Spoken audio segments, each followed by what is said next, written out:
प्यारे बच्चों, आपका स्वागत है हमारे चैनल एजी एजुकेशन जोन में। आज हम देखेंगे क्लास 12 फिजिक्स यानी भौतिक विज्ञान का 2025 में जो आपका यूपी बोर्ड का एग्जाम होगा उससे रिलेटेड जो किरण प्रकाशिकी और प्रकाशिकी यंत्र से संबंधित जो भी प्रश्न आपके बनेंगे उन सभी महत्वपूर्ण टॉपिकों के बारे में आज हम देखेंगे। इसमें देखिए, इसका पार्ट 1 हमने बना दिया है, ये आज आपका पार्ट 2 है।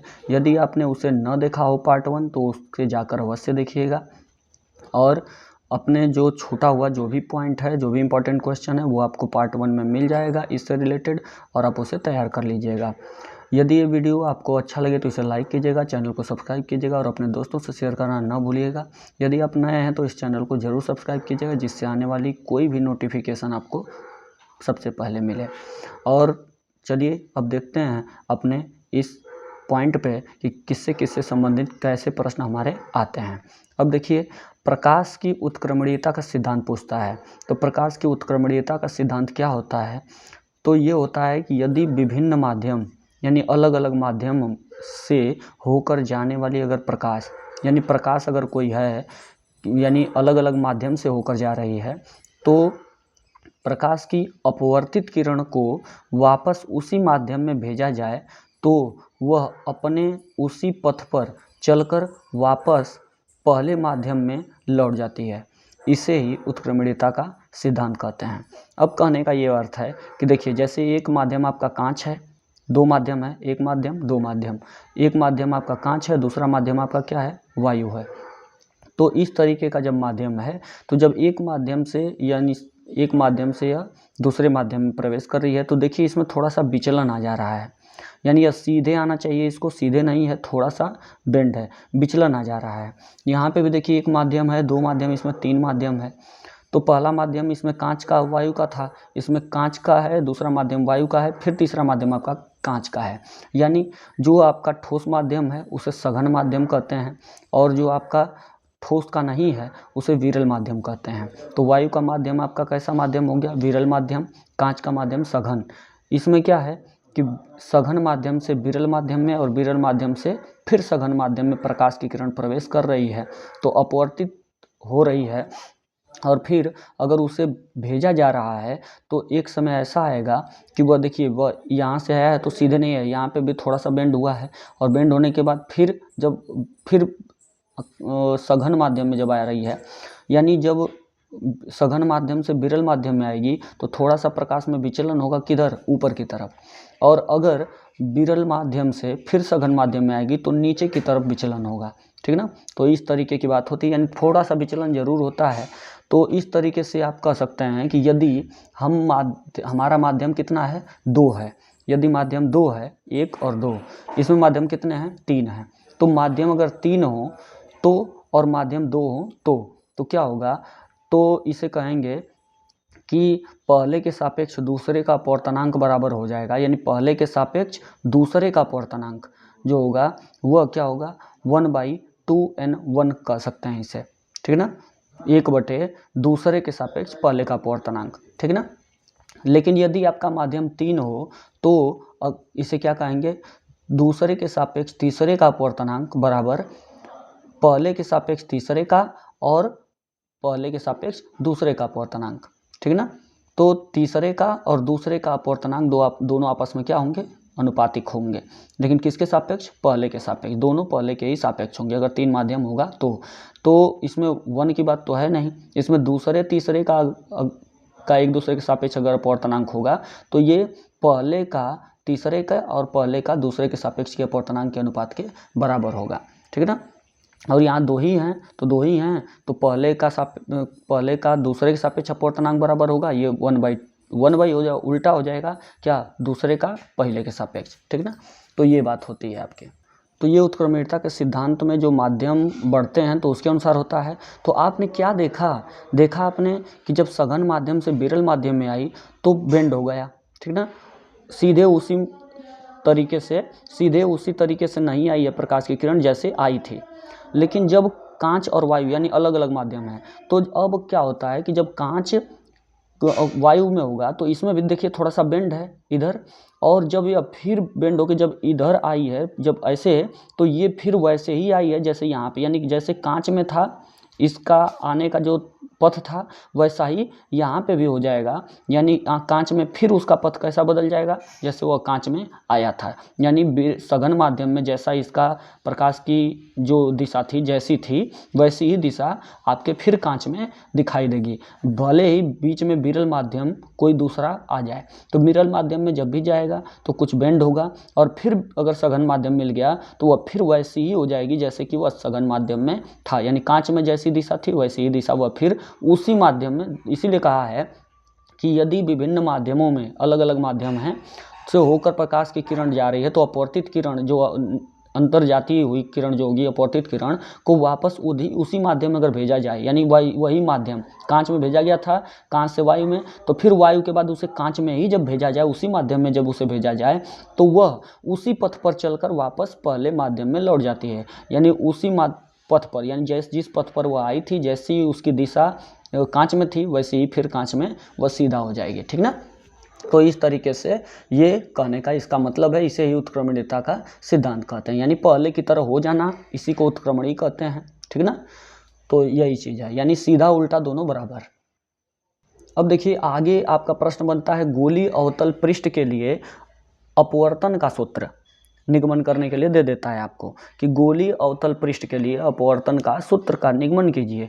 तो अब देखिए कहने का ये अर्थ है कि यहाँ पे आप कैसे क्या करेंगे। सबसे पहले आप मानेंगे कि एस पी एस डैश, तीन चीज़ें हैं, एस पी और एस डैश एक गोलीय अवतल पृष्ठ है, क्योंकि गोलीय अवतल पृष्ठ पर अपवर्तन का सूत्र ज्ञात करना है तो गोलीय अवतल पृष्ठ लेना पड़ेगा। तो एस पी एस डैश ये आपका जो है ये क्या है, एक गोलीय अवतल पृष्ठ है, ठीक ना, जो दो माध्यमों को अलग करता है।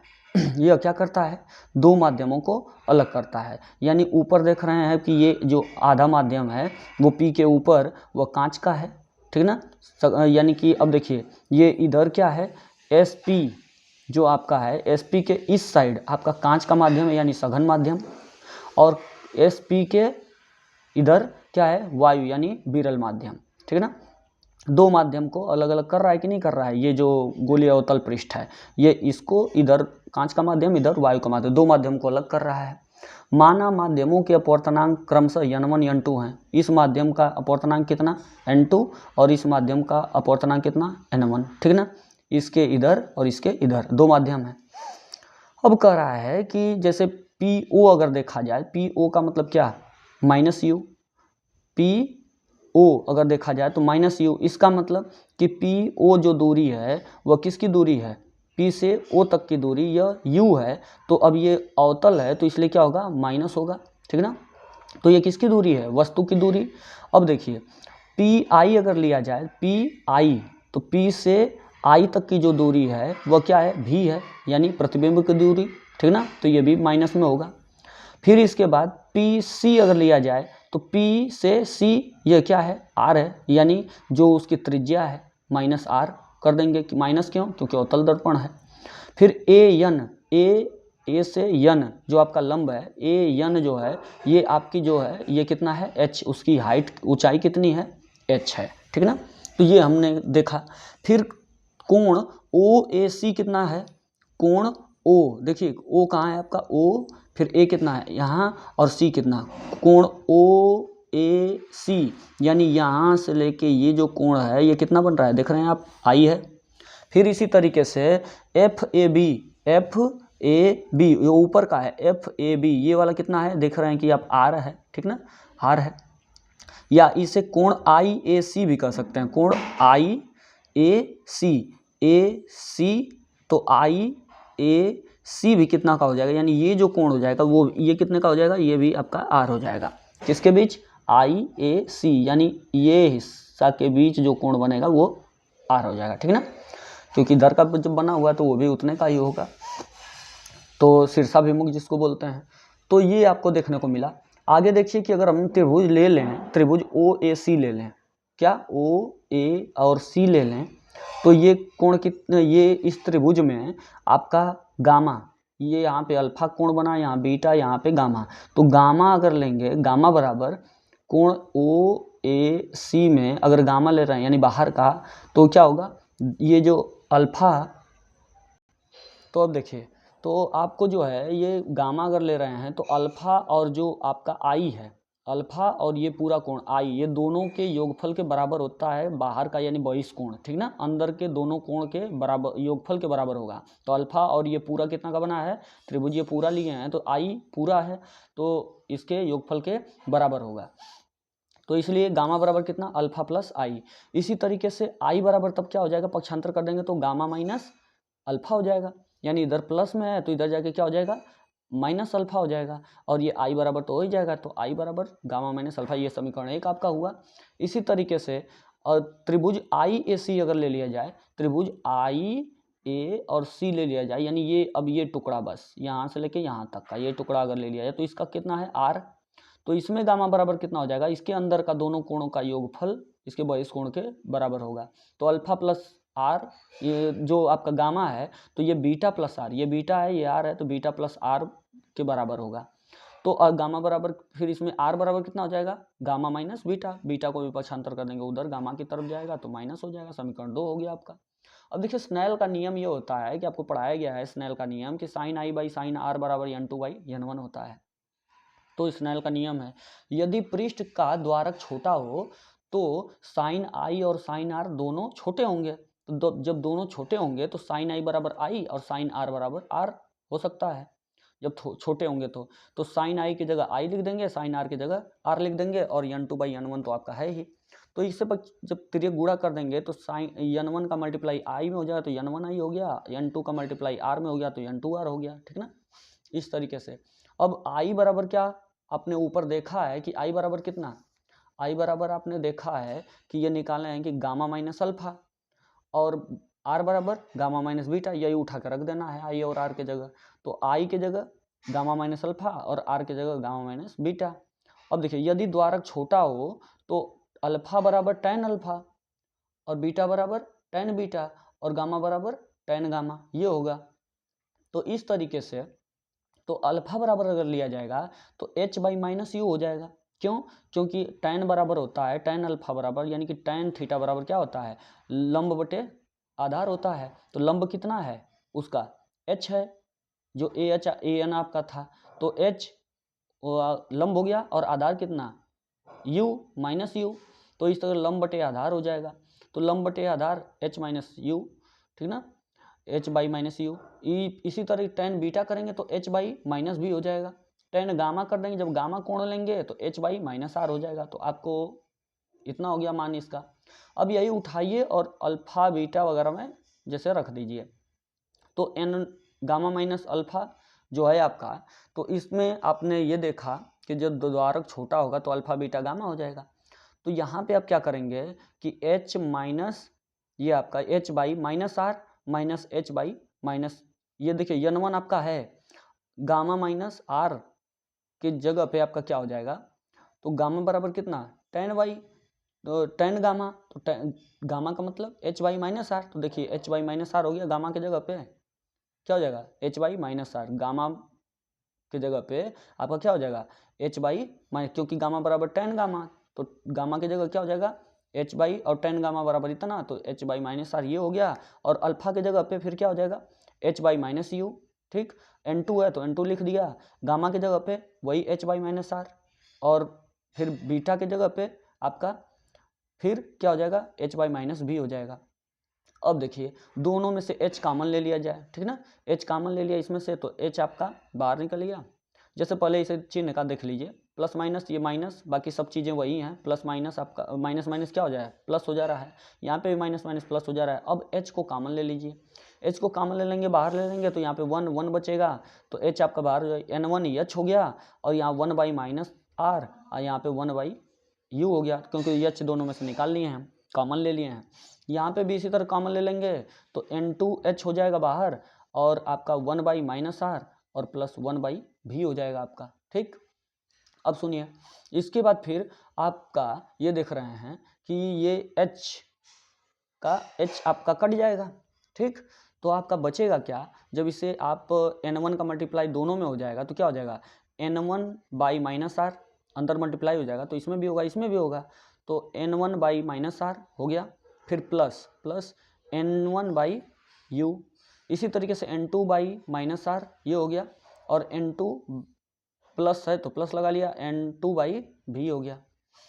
फिर आप देखिए N2 बाई भी पक्षांतर कर रहा है, ठीक ना, तो भी को इधर लेके, जब से ये भी यहीं पे है, N2 बाई भी यहीं पे, और इस तो N1 बाई भी इधर पक्षांतर कर दिए, आर वाले को एक तरफ कर लिए और बिना आर वाले को एक तरफ।